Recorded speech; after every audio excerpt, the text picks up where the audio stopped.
한판 특별기획 대선 인물탐구.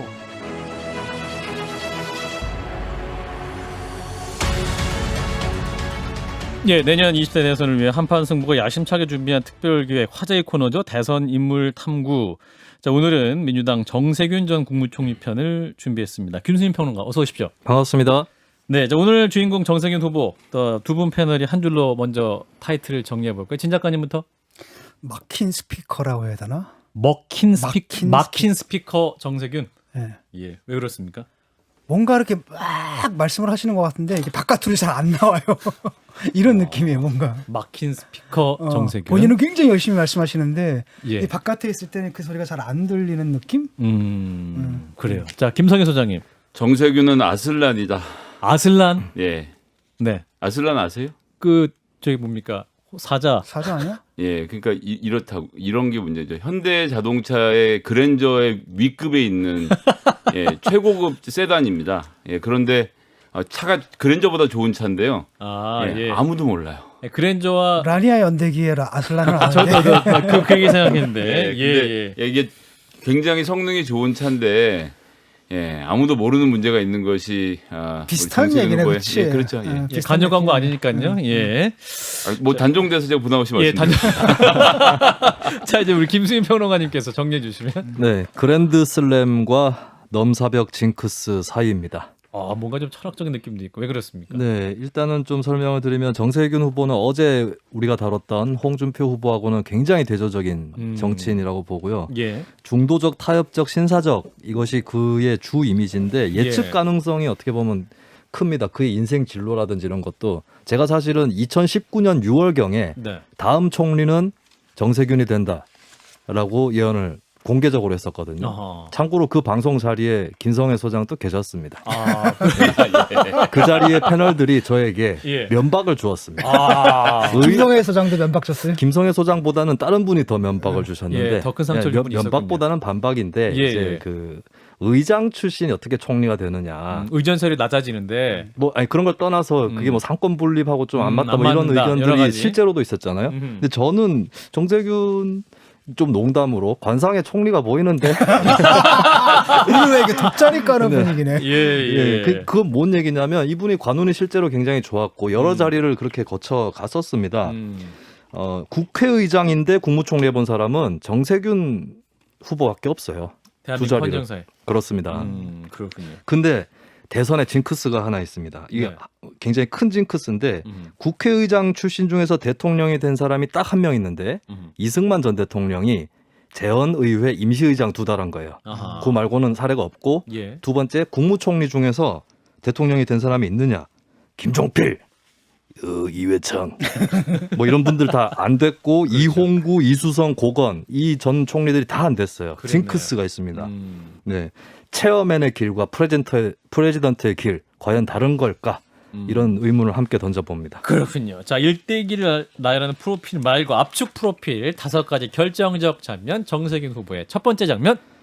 1969년 전주 신흥고등학교 졸업인데 네. 이게 왜 특별한 프로필이냐면 예. 정세균 후보가 중학교 진학을 포기를 했었습니다. 집안 형편 때문에. 가난해서. 그런데 검정고시로 졸업을 했고 처음에는 공고로 진학을 했는데 대학에 가야겠다 하면서 신흥고등학교에 들어가게 되거든요.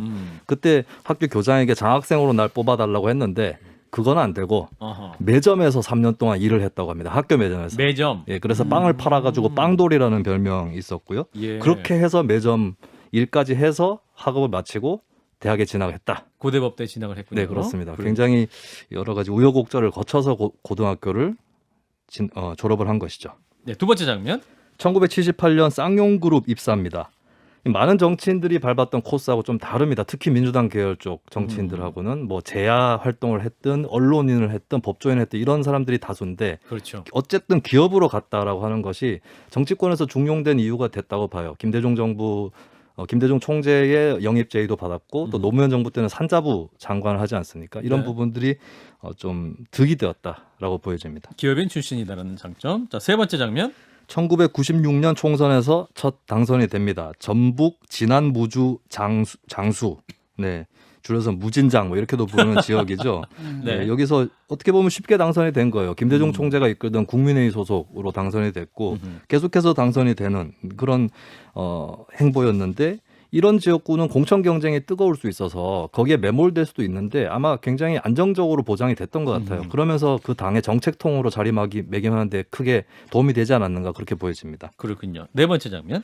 2010년 지방선거에서의 민주당 선전. 2010년. 저는 이 부분이 정치적으로는 굉장히 클라이먹스 아니었나 그렇게 생각이 드는데 정세균 후보에게. 예, 2010년 지방선거는 참고로 저도 그때 출마를 했던 사람이라서 네, 당선도 됐고 예. 그 선거 분위기를 기억을 하는데 천안함 사태 여파 때문에 안보 심리 이것 때문에 한나라당이 이길 거다 예측이 많았었거든요. 근데 예상을 좀 깨는 결과가 나왔었습니다. 그때 바로 민주당 대표가 정세균 대표였고 무상급식이라는 이런 의제를 가지고 선거를 주도하는 동시에 민주당 자체 색깔이 좀 뭐랄까 관용적인 그냥 이제 정권 심판 정도 원하는 분들은 다 찍을 수 있는 그런 이미지를 또 주기도 했었어요. 그게 예. 정세균 대표의 이미지도 한몫을 했던 당내 계파들을 다 아우르는 그런 것들도 크게 작용했다라고 볼 수 있겠습니다. 다섯 번째. 2016년 자체인데요. 2016년 자체가 네, 장면이다. 그해 4월 총선 종로에 재선 도전을 했습니다. 그때 여론조사 결과는 오세훈 후보의 승리 예측이었는데 맞아요. 그것을 뒤집고 당선이 됐고요. 예. 그러다가 바로 6월에 국회의장에 선출이 됩니다. 그랬는데 반년 뒤에 박근혜 전 대통령 탄핵 때 의사봉을 두들기게 되는데 예, 그때 영상 보고 가시겠습니다. 투표 결과를 말씀드리겠습니다. 총 투표수 299표 중 가 234표, 부 56표, 기권 2표, 무효 7표로서 대통령 박근혜 탄핵 소추안은 가결되었음을 선포합니다.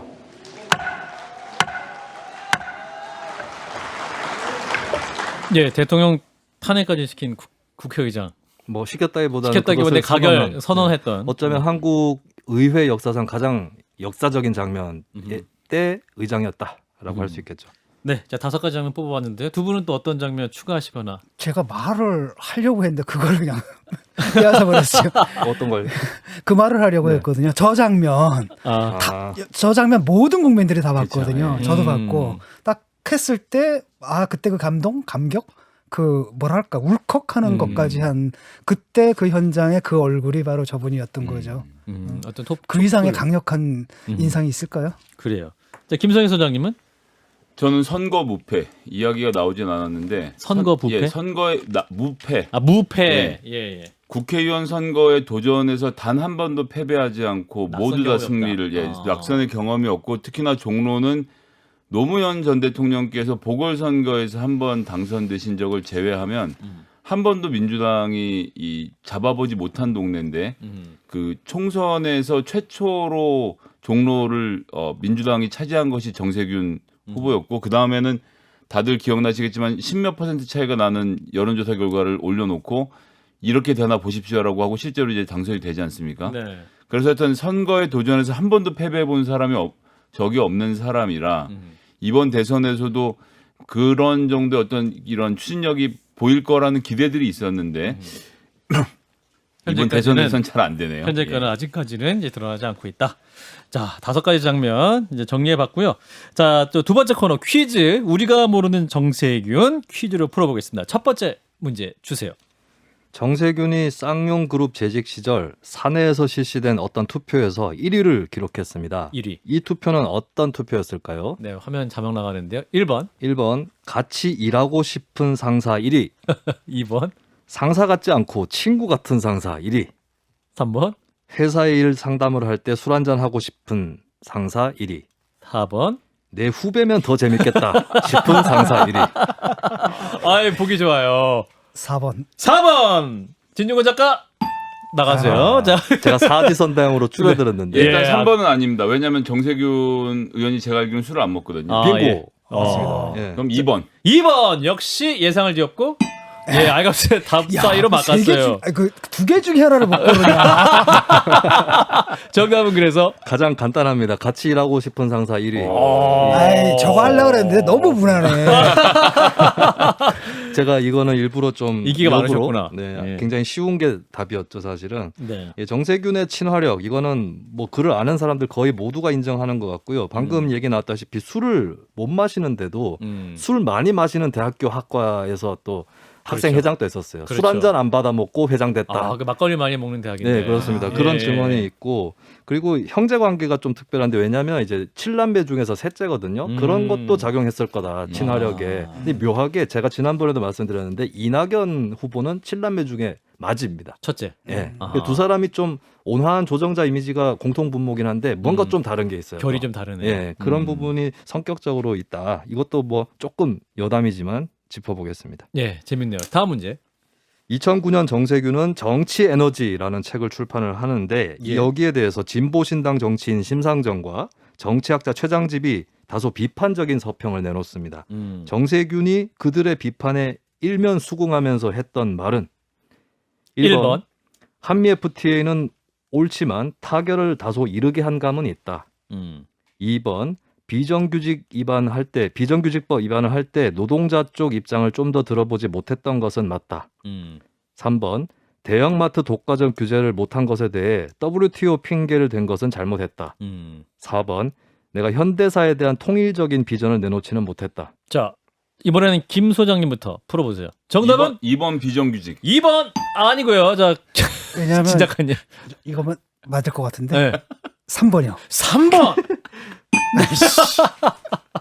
야, 이렇게 우리 진 어렵네요. 작가님 집중도가 지금 이 코너에서 계절로 예, 보는데요. 한판 승부 시작을 제일 열심히 하고 계세요. 자, 제가 진중권 작가를 낙제생으로 만들어버리고 예, 있습니다. 두 문제 연속 틀렸어요. 네, 지금 며칠 동안 계속 못 맞히시는 것 같아요. 이제는 아무 생각 없이 옛날 네. 고등학교 때 하던 식으로 해야 될 것 같아. 이게 굴리는 거 있잖아. 영원한 마음으로. 연필을 굴리는 게 낫겠습니다. 네, 정답은 제가 그래서? 봐도. 4번. 4번. 현대사에 대한 통일적 비전을 내놓지 못했다. 그게 뭔 얘기냐면 한미 FTA나 비정규직법이나 뭐 대형마트 문제라든지 노무현 정부 정책에 대해서 다 옳다.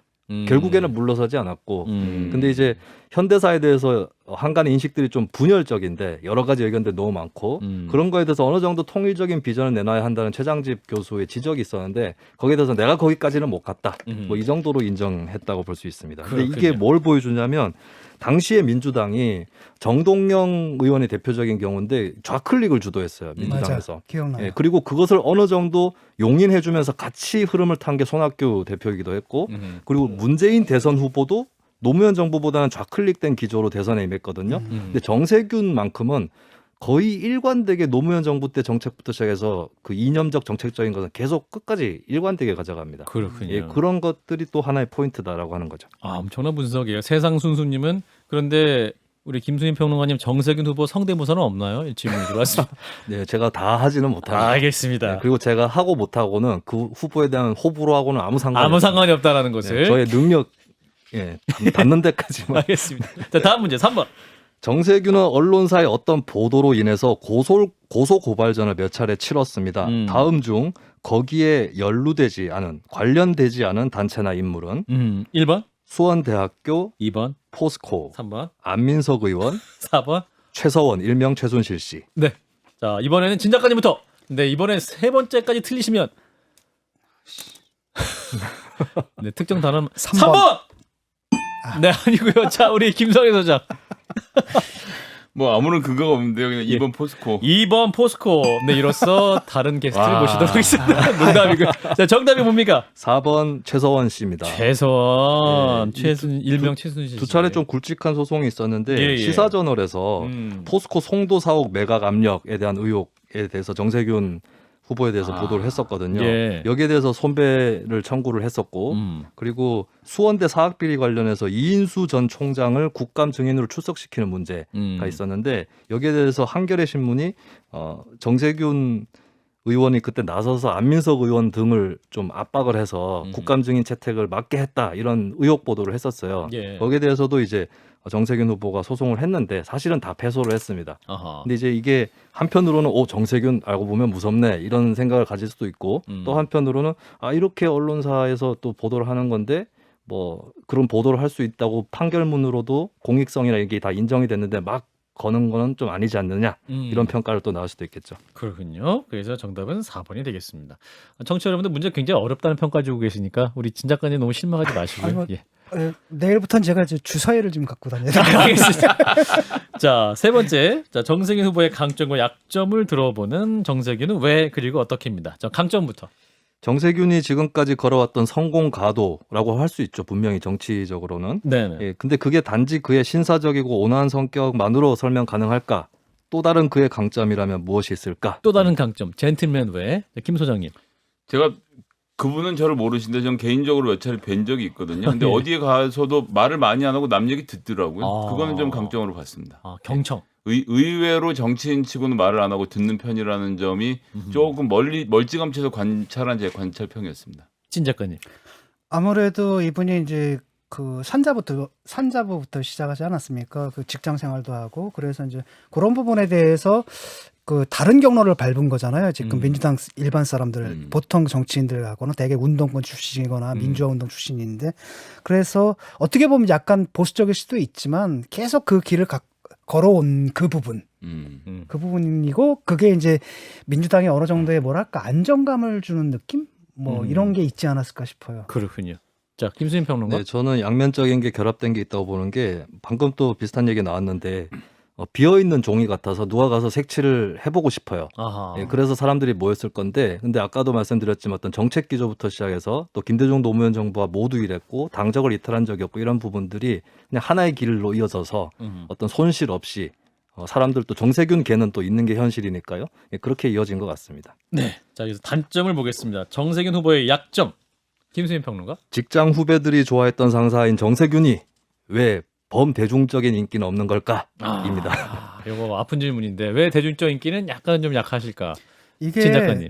이게 보면 너무나 원만하게 오셨잖아요. 그렇죠? 사실은 아까도 뭐 낙선한 적이 없다라고 하는데 그 대부분이 그 지역구에서 계속 당선될 수밖에 없는 곳이었고 그다음에 이렇다 할 일탈 없이 그냥 계속 같은 길을 걸어와서 무난하게 진행이 됐는데 예. 대중들한테 어필을 하려면은 뭔가 스토리가 있어야 되거든요. 뭔가 예. 극복하고 자신을 던지고 돌파해내고 이런 인상이 좀 없어요. 그러니까 이분이 아무리 컨텐츠를 가졌다 하더라도 막힌 스피커처럼 바깥으로 좀 소리가 안 나온다는 느낌을 받고 아마 김수민 씨가 성대모사를 못하는 것도 목소리 특징이 좀 부족해서 그런 게 아닌가. 그렇군요. 자, 우리 김성희 소장님.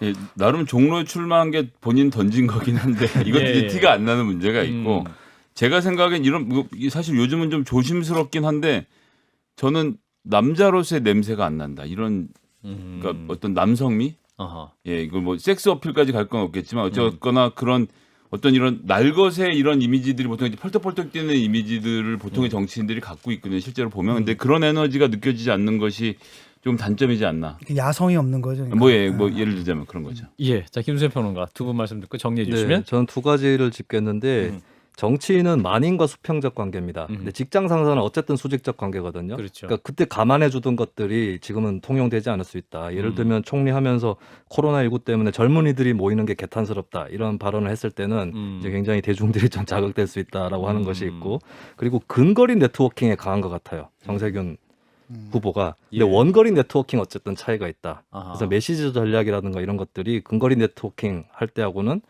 좀 다르게 수월하지 않을 수가 있다는 것이죠. 그래서 향후 선거 전략에 그런 부분을 좀 보완하면 그것은 알아서 잘 하시면. 네. 저는 근데 제가 이런 시리즈를 하면서 힌트는 다 드려요. 예. 네. 그 캠프에서 잘 들으시고 모든 캠프에 힌트를 드려요. 인사이트를 잘 받으시기 바라겠습니다. 자, 한판 특별기획 대선 인물 탐구 오늘은 정세균 후보 편이었습니다. 함께해 주신 분 김수민 평론가 수고하셨습니다. 고맙습니다.